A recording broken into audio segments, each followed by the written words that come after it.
भक्तानं देवाला मिठी मारणं मी समजू शकतो, पण धावत येऊन देवानं भक्ताला मिठी मारणं ना,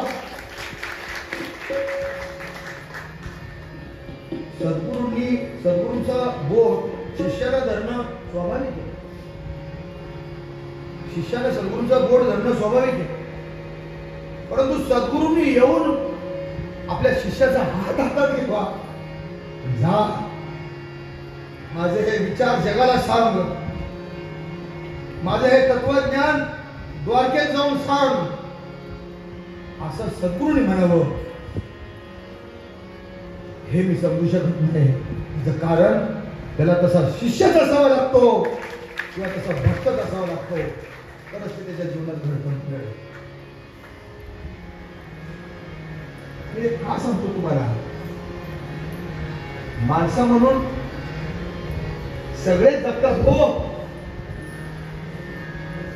माणसा म्हणून सगळे जगतात हो, पण देवानं आपल्याला मिठी मारावी असा भक्त म्हणून आपण काय जगू नये ह्याच्यासाठी मी तुम्हाला सांगतो. काय जगू नये? जगायचेच ना. काय असेल आपलं आयुष्य, 25 वर्ष, 30 वर्ष, 50 वर्ष, असं ते असं जगायचेच ना. देवाने एक दिवस आपल्याला मिठी मारली पाहिजे. या आविर्भावात आपण जीवन जगलं पाहिजे, तरच आपल्या खरं माणसाच्या जन्माला अर्थ आहे. भेट देई मुझ म्हणे बळीराम, न वर्णवे प्रेम अक्रूराचे.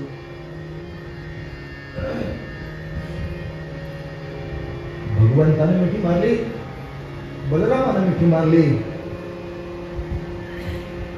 ते सगळं पेंजर वाकडे सगळे बघत होते हो. काय झाले काय म्हणले आपल्या त्या देवाला, झाले काय म्हटलं. कुठला कोण हा म्हातारा ओळखीचा ना पाळखीचा, आणि हा बाबा त्याला मिठ्या मारतो. ते दोघे जण पण त्याला मिठ्या मारतात. त्यांना ज्याला झालंय काय ना, पेंड्या विचार करतो, वाकड्या विचार करतो, सुदाम्या विचार करतो. बर का, बर झालंय काय ठीक आहे, कानोबा मिठी मारतो, पण ह्या तरी ह्या म्हाताऱ्याला काय झालंय? हा बाबा ओळखीचा नाही पाळखीचा, आपल्या कानोबाच्या पाया का पडतो, काय मागतो सांगा आम्हा. सगळे खूप विचार करतात त्या म्हातारा माणूस आणि आपल्या कानोबाच्या पायात काय तरी हा आपल्या कानोबाकडे मागतोय. विचारपूस करा, काहीतरी मागल आणि हा बाबा लगेच हो म्हणल. काहीतरी मागल आणि हा बाबा काय म्हणल?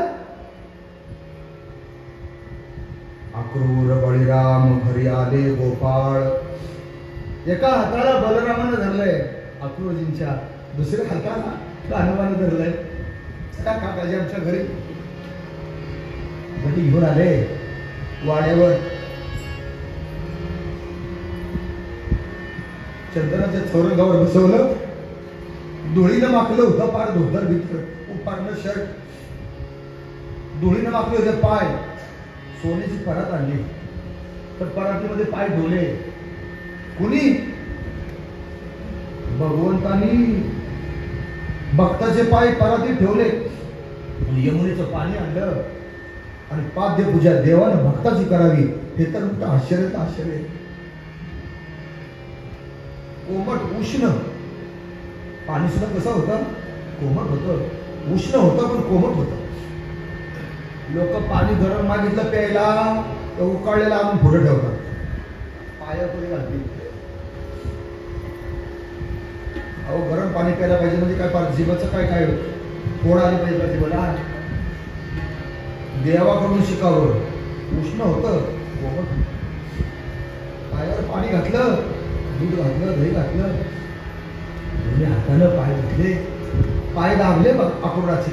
भगवंताने काका पाय दुखत असते ना, तर आणि तुम्ही आंघोळ वगैरे झाले, राजवस्त्र अंगाला घालायला दिली आणि नंदबाबांना सांगितलं, बाबा आज मी यांच्या पंक्तीला बसणार. कोण म्हणतो? देव म्हणतो. कुणाला म्हणतो? नंदबाबांना. मी आज काकांच्या पंक्तीला बसणार. काय भाग्य असेल हो, तुम्ही सांगा. तुम्ही काय कल्पना करता का मला माहित नाही, पण मी रडतो. ज्ञानेश्वरी ओवी आहे हो माने महाराज. आहो अर्जुनाची पांती. माऊली म्हणतात, माऊली आपले ज्ञानोबराय म्हणतात, ह्या भगवद्गीतेचं ज्या प्राकृतात केलेलं जे स्पष्टीकरण आहे ना, ते कुणी ऐकावं म्हणतात, कुणी वाचावं नाही म्हणत. वाचू तर कुणीच नका, पण ऐकायचं असेल ना ते कुणी ऐकावं? ज्ञानेश्वरी कुणी ऐकावी? हा हो अर्जुनाची पांती परिसनया योग्य होती आणि तीही करुणी संती अवधान द्यावे. एवढं सोपं नाही. त्या ज्ञानेश्वरीच्या ओव्या ऐकायच्या, भगवंताने सांगितलेली भगवद्गीतेच्या श्लोकातलं ते प्राकृत भाषा ऐकायची, अर्जुनाच्या पंक्तीला बसण्याची त्याची पात्रता पाहिजे. कुणाच्या पंक्तीला? तुम्हाला असा अर्जुन काय होता? गरुडाला पण वाटायचं काय मला कळत नाही. गरुड नेहमी म्हणायचा, माझ्या पाठीवर मी भगवंताला 24 तास 12 महिने 18 काळ वागवतो. कधी बाबा माझ्यावर डोक्यावर हात तोंडावर हात फिरवायचा तर सोडाच, पण कधी 2 शब्द माझ्याबद्दल कौतुकाचं बोलला नाही. कोण? भगवंत. गरुड म्हणतो, गरुड मनातल्या मनात सतत पुढत असतो विचार. पण जो अर्जुन कधी पाण्याचा थेंब त्याच्यासमोर ग्लास धरत नाही, त्या सारखा अर्जुनाच्या संबंधी माझा अर्जुन असा, माझा अर्जुन कसा. भगवंत कुठे गेले ना की अर्जुनासंबंधी बोलायचे.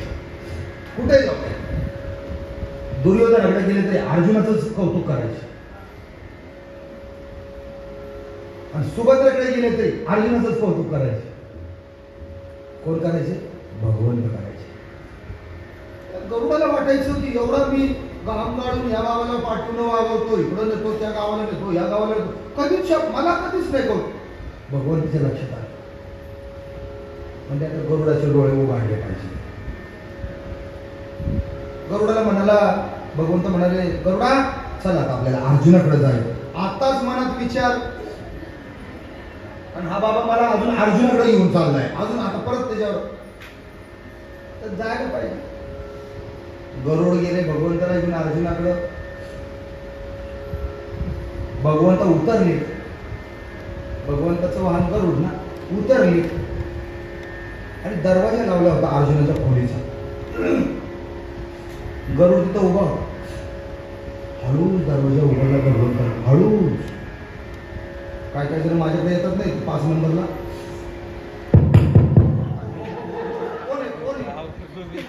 आतमध्ये असतो, दरवाजा अशा वाजवतात. अरे हो हो हो कोण? महाराज मी आहे. काय कर, चावी द्यायची तुमच्याकडे. भगवंत अर्जुन झोपलेले असतील, काय सांगावं. भगवंत हळू गरुड बघतोय, मागून गरुड बघतोय. भगवंत आत गेले. आत गेल्यानंतर बघतायत डोक्यापासून पायाच्या नखापर्यंत, नखापासून पायाच्या डोक्याच्या केसापर्यंत गरुड बाहेरनं बघतोय. भगवंत काय करतायत? अजून फोडणी देत आहेत. आता हात आपल्यालाच ना बाहेर. ते म्हणतायत गरुडाला कुणीनच म्हणजे आवाज करू नकोस. बर, गरुड असा बसला, असा बसला, आवाज न करता. भगवंत गेले, अजून मीठ सोडलं. काय सोडलं? स्वतः भगवंत गेले अर्जुनाच्या डोक्याच्या जवळ, उश्याजवळ बसले, आणि उश्याजवळ बसून अलगद अर्जुनाचं शिर मस्तक डोकं आहे ना आपल्या मांडीवर घेतलं. आता हे बघून गरुडाला काय वाटलं असेल? बरं वाटलं असेल का? बर, एवढ्यावर तरी थांबायचं ना भगवंताने. भगवंताने आपला उजवा हात उचलला. अर्जुनाचे असे केस होते, बटी होत्या, बटी अशा मोठ्या लांबवर. त्या बटीमध्ये हात घातला भगवंताने, आणि त्या बटीतला हळूवार असा हात फिरवायला. आता गरुडाला काय झालं असेल? आता आगडोंब झालं ना. तसं तसं त्याला काय व्हायला लागलं. आता एवढ्यावर पण बाबांना म्हणून काय केलं माहितीये का? गरुडाला आत बोलावलं.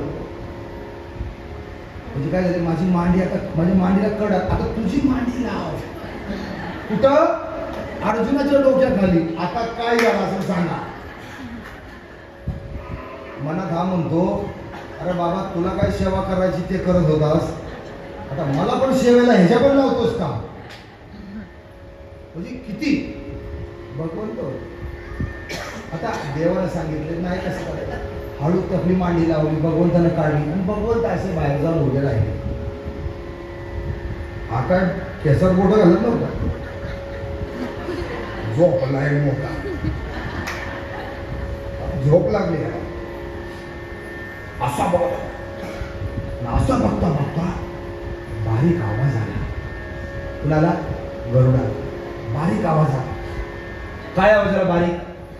कृष्ण कृष्ण जय, कृष्ण कृष्ण जय, कृष्ण कृष्ण जय, कृष्ण कृष्ण जय, कृष्ण कृष्ण जय,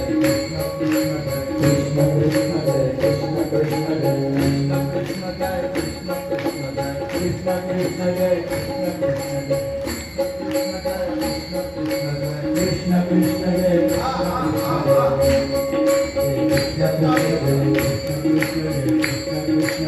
कृष्ण जय, कृष्ण कृष्ण जय, कृष्ण कृष्ण जय, कृष्ण कृष्ण जय, कृष्ण कृष्ण जय,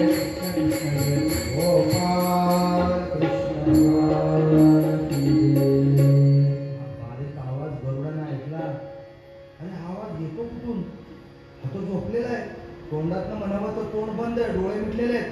आवाज येतो कुठून?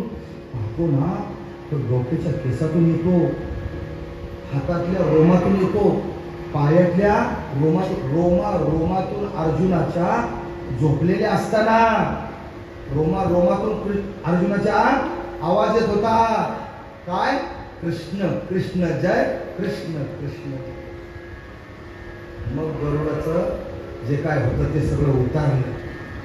गरुडानं अर्जुनाला असा हात जागा केला. अर्जुना उठ रे बाबा, अरे दादा तू उठ. उठला अर्जुन आणि उठल्याबरोबर गरुडानं साष्टांग लोटांगण घेतलं, त्याचे पाय धरले. गोपाल कृष्ण भगवान की. कोणाचे पाय धरले?